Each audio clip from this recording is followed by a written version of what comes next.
In this video, I'm going to be sharing with you some of the top things to do here in Malta. Malta is composed of 3 islands, the main island, which is Malta, and then you've got 2 smaller sister islands, which is Gozo and Comino. These islands are just located just south of Italy in the Mediterranean Sea.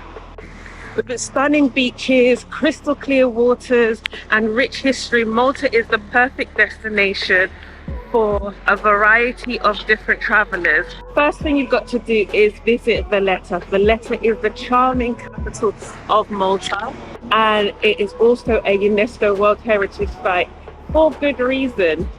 Valletta is known for its impressive architecture, including famous St. John's Co-Cathedral, the Grand Master's Palace, and the Baracca Gardens. The city is also home to some of the best restaurants and cafes in Malta, where you can sample the delicious local cuisine.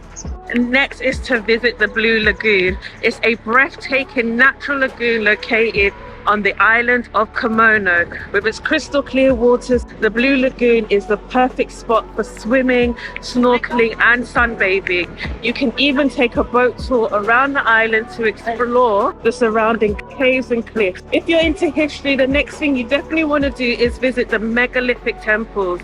Malta is home to some of the oldest structures in the world. These prehistoric temples date back 3,600 BC and are older than the pyramids of Egypt. These temples are a testament to the island's rich history and are a must-see for any history buff. So the next place to visit and see is Mdina, which is a beautiful and historic city located in the central part of the island of Malta. It is known as the Silent City due to its peaceful and serene atmosphere. Mdina was once the capital of Malta, and its history dates back to well over 4,000 years. The city is surrounded by impressive fortification and both stunning architecture, including Baroque-style buildings and medieval churches. Mdina is also home to a number of quaint shops, cafes, restaurants, making a must-visit destination for anyone traveling to Malta. With its clear waters and abundant marine life, Malta is a diver's paradise. There are many diving schools and centres around the island where you can learn to dive or go on a guided dive. Some of the best diving spots in Malta include the Blue Hole, the Inland Sea, and the HMS Maori shipwreck. Next on the list is to visit the 3 cities located across the Grand Harbour from Valletta. These 3 cities are steeped in history and home to many impressive buildings and monuments, including the Church of St. Lawrence and the Garjola Garden. You can also take a boat tour around the harbour to get a unique perspective of these 3 cities from the water. Another way of seeing the 3 cities is renting an electric buggy. I did this. You get the buggy for 2.5 hours. One thing to note, the buggy doesn't have any suspensions, and the roads in that area have a lot of speed bumps. So it is a very bumpy journey, but it's actually a great way of seeing the 3 cities. Next, if you want to learn more about Malta's history and culture, a visit to the Malta Experience is a must. This multimedia attraction takes you on a journey through Malta's history from the arrival of the Knights of St. John to the present day. Another fun thing to do in Malta is to go on a jeep safari. You can explore Malta's countryside, including the rugged coastline and hidden valleys along the way. You'll see traditional villages, ancient landmarks, and stunning views. Next on the list is a visit to the village of Marsaxlokk fishing village. If you're a foodie, you don't want to miss out on the Marsaxlokk fish market, which happens every Sunday. You can browse the stalls for fresh seafood, vegetables, and other local products. Next is to go on a Segway tour.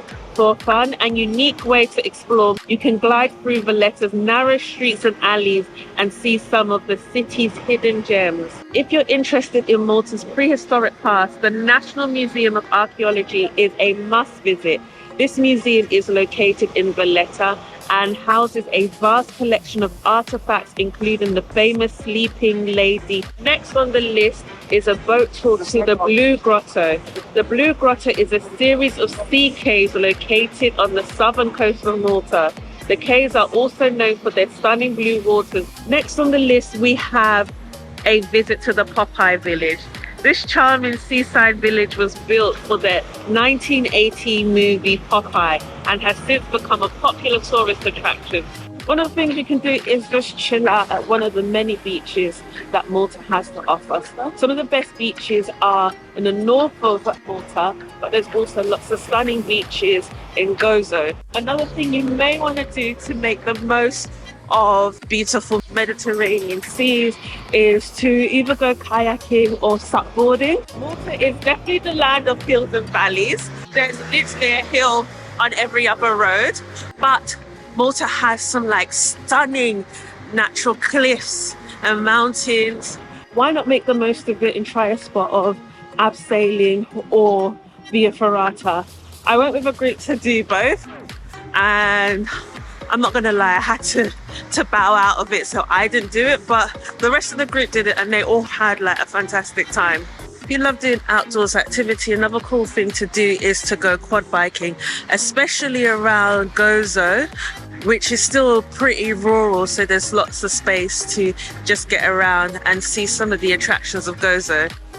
So did you know that Malta is apparently in the top 5 for best healthcare in the world?